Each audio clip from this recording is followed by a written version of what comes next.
We're going to Long Island and Manhattan's East Side to talk politics with both an old hand and a newcomer with a pedigree in politics. The Point starts right now.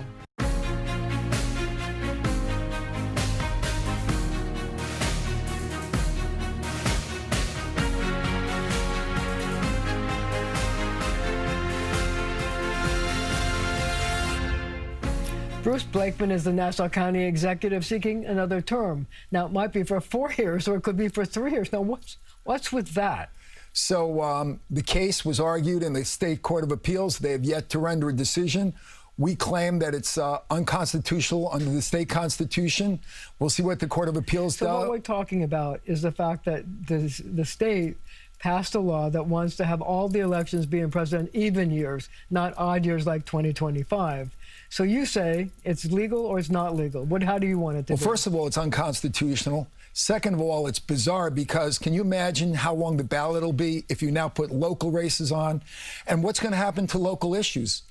They're going to get drowned out in national issues and state issues. It's going to be hard to get on TV. It's going to be hard to get space in newspapers. So we feel that it's unconstitutional. We feel that it is just purely political because Nassau and Suffolk County have trended so Republican in the last couple of years, and it's a way to try and defeat local candidates. So if the Court of Appeals, which leans sort of Democratic, upholds it, would you and your fellow Republicans think of going to the Supreme Court? We would probably at that point go to federal court because we think there are also federal constitutional issues, and we would argue those issues concerning the people's right to be heard and, of course, what we feel is rigging or trying to rig elections, local elections. So changing political topics for a little bit, I'm also wondering about your feelings about the political discourse that we've been dealing with over the last several weeks, especially political violence, the killing of Mr. Kirk, and how you feel this is shaking out in the country. Well, I think that public debate is very important, and I think it should be done in a respectful way without name calling.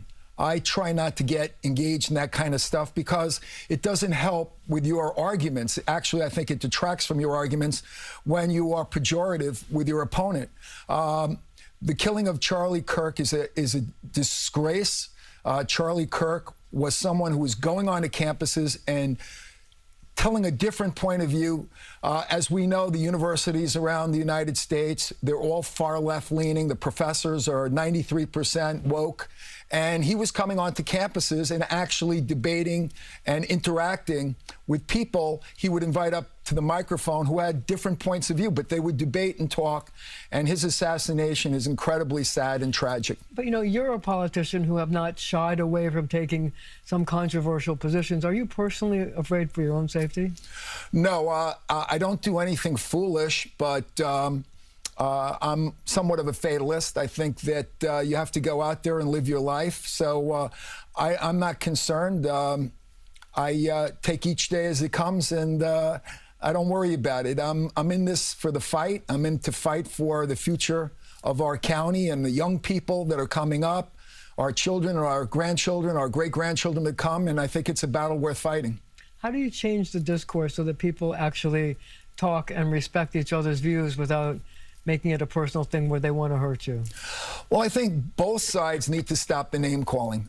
For instance, my opponent basically stood with people who were calling me a brown shirt, which, as we know, is a Nazi stormtrooper. And considering that I'm Jewish, I think that's a terrible insult, and I was shocked that he would do that. I would never engage in that type of language. I debate very vigorously on the issues, but name-calling is something that I have not engaged in.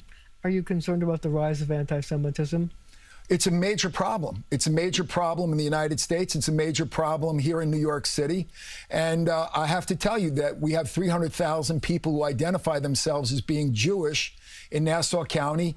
And our police department under Patrick Ryder, our commissioner, who does an outstanding job, he was just in Israel training with the Israeli National Police, the Mossad, and the Shin Bet. And we are doing everything we can to keep everybody safe. When there's an attack on a mosque in New Zealand, I up the security in all the mosques in Nassau County. We treat everybody the same. We want to make sure that everybody has the opportunity to express themselves and to engage in freedom of religion without the fear of being attacked. Well, you said that you were also concerned about the rise of anti-Semitism in New York City, which the hate crimes unit has reported a huge increase. Do you think that's at all related to the fact of the aggressive mayoral campaign that New York City is now undergoing?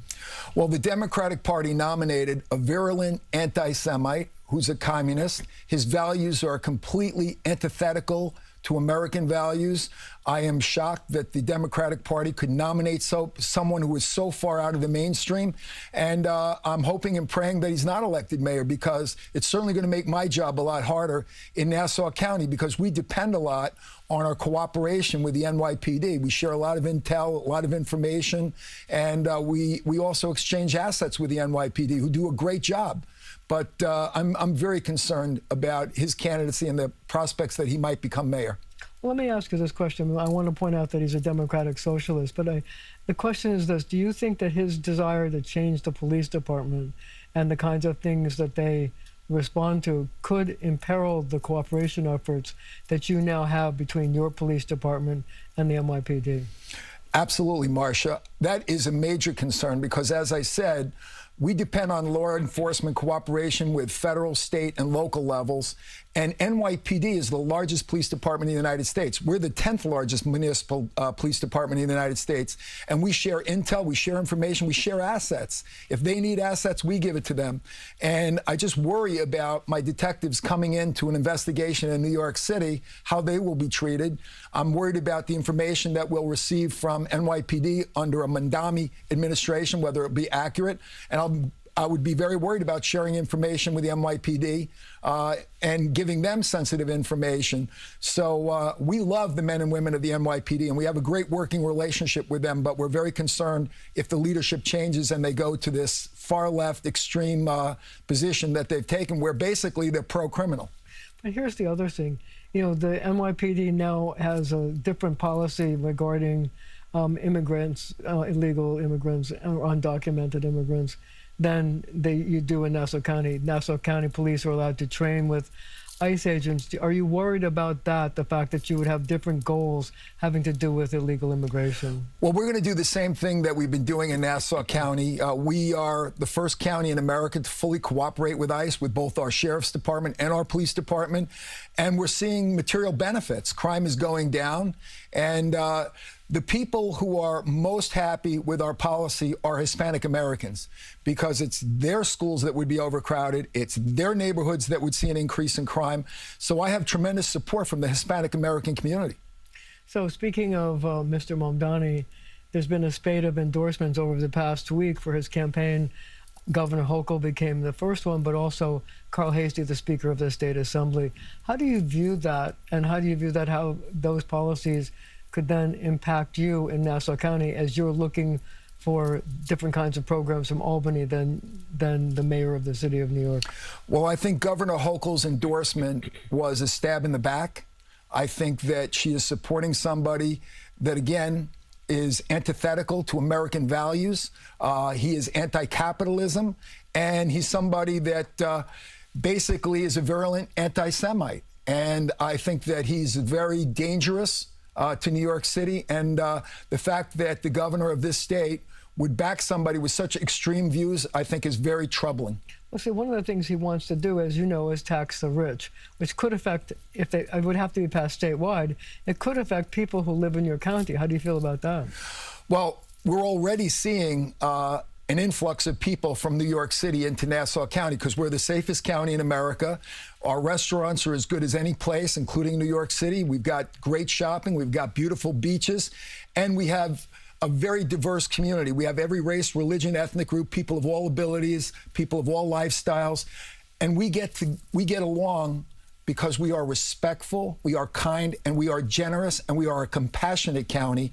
And basically, I think we're a model for the rest of the country. But if she were to pass taxes to tax the rich, or one of the other policies of Mr. Mamdani, which is to increase the top rate on corporations, what effect would that have on Nassau County? And are you worried about outmigration? I'm not worried in Nassau County because right now our housing prices and values are one of the highest in the country, and they keep going up. There were 50 counties, the top 50 populated counties in the United States. 45 had a decrease in their home values. Nassau County was one that had an increase. People are leaving the city to move to Nassau County. They'll move to Nassau County, or they'll move to Suffolk County, or they'll move to Westchester, or they'll move to Florida or South Carolina or North Carolina. People who have money can leave. It's the middle class who I'm worried about, because they don't have the same options that rich people have. Yeah, but if the rich people leave, it's going to mean fewer congressional seats, fewer money, and things like that. Those are big problems, and I do worry about that. But we are preparing in Nassau County for the prospect that Mandami may get elected, and we will take measures to ensure the vitality, both economically and also the safety of the county. So basically, we are very aware of what's going on in our neighboring counties of Queens and Brooklyn and Manhattan, Staten Island, and the Bronx. Well, we're going to have to leave it right there for now, but our conversation continues right after the show on our streaming channel, CBS News New York.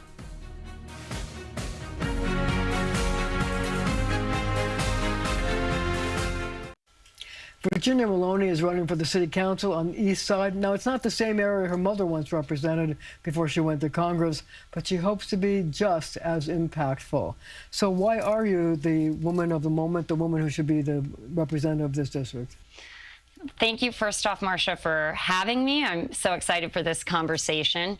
I'm a native New Yorker, born and raised on the east side of Manhattan, with an amazing role model in my mother, Congresswoman Carolyn Maloney, who really instilled in me the importance of public service.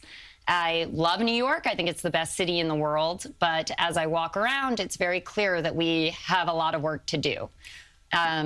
I have a background in both public and private sectors, and the set of skills and a unique experience that I think can meet the moment. Well, you said at a press conference you had earlier in the week that this is not, you grew up on the east side, that this is not the city you grew up in. Why not? What's wrong with it? Well, a lot of the themes that we're hearing across the city, you hear in District 4, which covers 93rd to 14th Street. People are being priced out of their homes and forced to leave the neighborhoods that they grew up in or move out of the city altogether. And people don't feel safe on our streets, whether that's our subways or just walking to work, afraid of whizzing e-bikes or even practicing their religion. And I feel that quality of life is suffering. We see basic services like sanitation or healthcare falling short when we need them most. And I want to be in city council to help deliver on basic solutions to improve the quality of life for all New Yorkers, including those in District 4. So what kinds of things do you think will improve the quality of life? I mean, we're talking about getting e-bikes off the streets, licensing them. What kinds of things do you see? So quality of life encompasses a lot of different issues. One of the hot button topics that you just brought up are e-bikes. I think that bikes need to stay in their lane, literally. Right now, it's the Wild West. Should be licensed? Should they have license plates? I support Priscilla's law, which would require license plates and enforcement. Right now, if a bike is on the sidewalk or going the wrong way or running a red light, it's very difficult to actually enforce those laws. So I'd start with enforcement, and I do think licensing is a great way to ensure that we're actually following the laws. But, you know, there's a situation with, you know, like asking what the police officers should be doing. Yeah. And if you say to police officers, well, we're going to put you on policing e-bikes and you're going to see if they go through, I mean, we all know they go through red lights, they go up the streets the wrong way, they do all kinds of things. It's the Wild West. But the question is that what you want the police to be doing?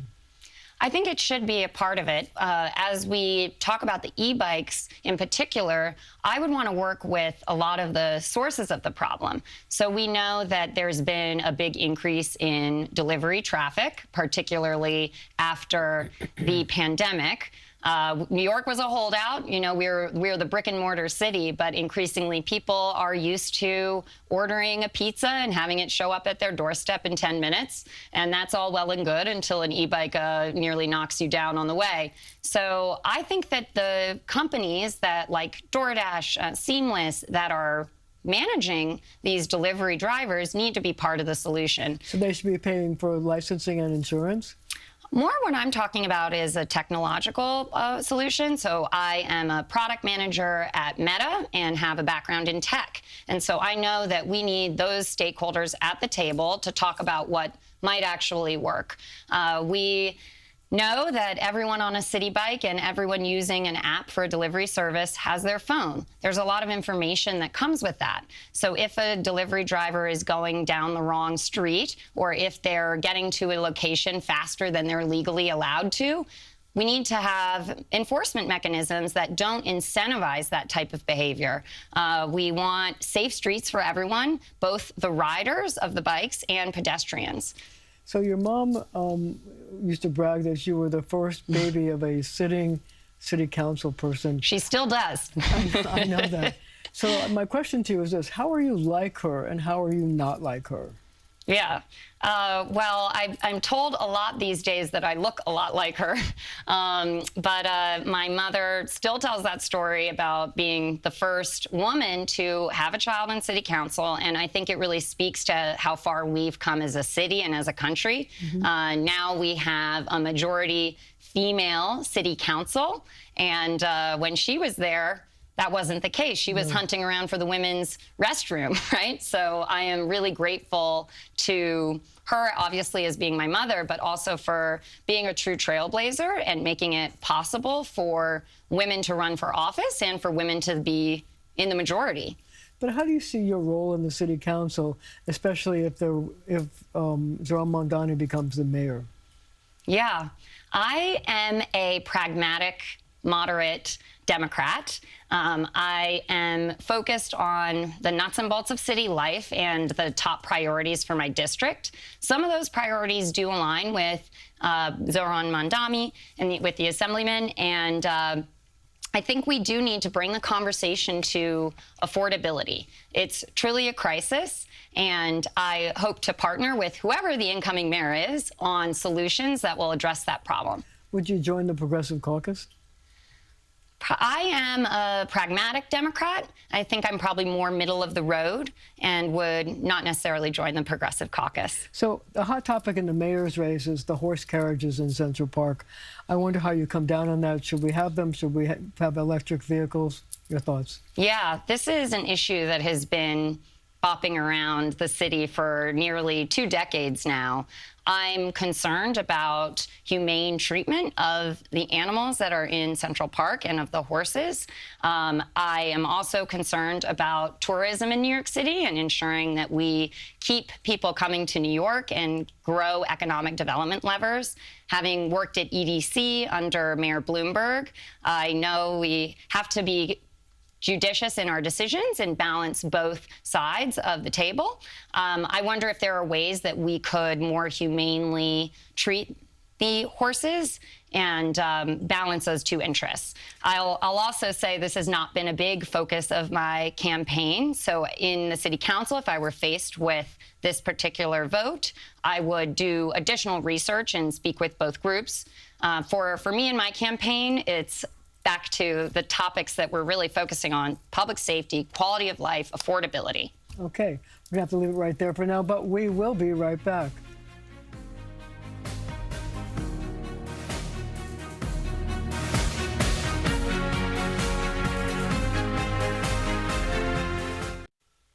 Thank you for joining me. New York City is the tourist mecca of the state. But do we need more or less expensive options for overnight stays like an Airbnb? New Yorkers are weighing in on your point. When you travel, do you prefer Airbnb or hotels? Hotels. I would say hotels. Depends on the city. Basically a mixture. I've never used an Airbnb. I never used Airbnb, except when I traveled with my family. And because I don't trust it. With Airbnb, you just don't know what you're getting. Airbnb. How come? It just feels more like at home. Hotels? Why? Hotel only. How come? I just like the service. I like the luxury. More reliable. You get like room service. More comfortable, more convenient. In an Airbnb, I might as well be home. I don't want to make my own beds when I go away. New York City has limited short-term rentals, Airbnb. Is that a good thing or a bad thing? I think probably a good thing. I think it's a good thing. I think it's a good thing due to safety factors. I live in an apartment around here. I'm pretty convinced one of my neighbors is illegally doing Airbnb. And it's a little disconcerting with all the strangers coming and going. I don't know. You know, you don't want a lot of transit. You know, you don't want like a lot of people owning properties and then that they don't live, they're not vested in the city. Plus, I think the tourism in Manhattan particularly has declined recently, and I think the hotels really need a boost. So Airbnbs really cut into them a lot. Do you think that Airbnbs and short-term rentals drive up the rent that New Yorkers pay? Probably, yeah. Not really. It definitely does. I just think it limits the number of places that are available for rental. I think it's helpful for travelers, for people to come here to find an alternative other than paying high rates hotels. No, I think the thing is driving up the rental prices, greed and big corporations owning lots of properties. I don't think Airbnbs are doing it. Do you think that New York City should remove restrictions so there could be more Airbnbs and short-term rentals? Definitely not. I'm a hotel person. Yes, Because? because the price. I think they sort of have to respond to the needs of the people. I don't have a definitive answer on that because we do also have a lot of hotels here in the city already as well. Do you think that New York City should remove restrictions so there could be more Airbnbs and short-term rentals? I don't think that's the problem. I think the housing is the problem. There's no place for people to live, and the rents are ridiculous. And there's collusion going on because the prices are very high artificially. I'm sure they're all empty.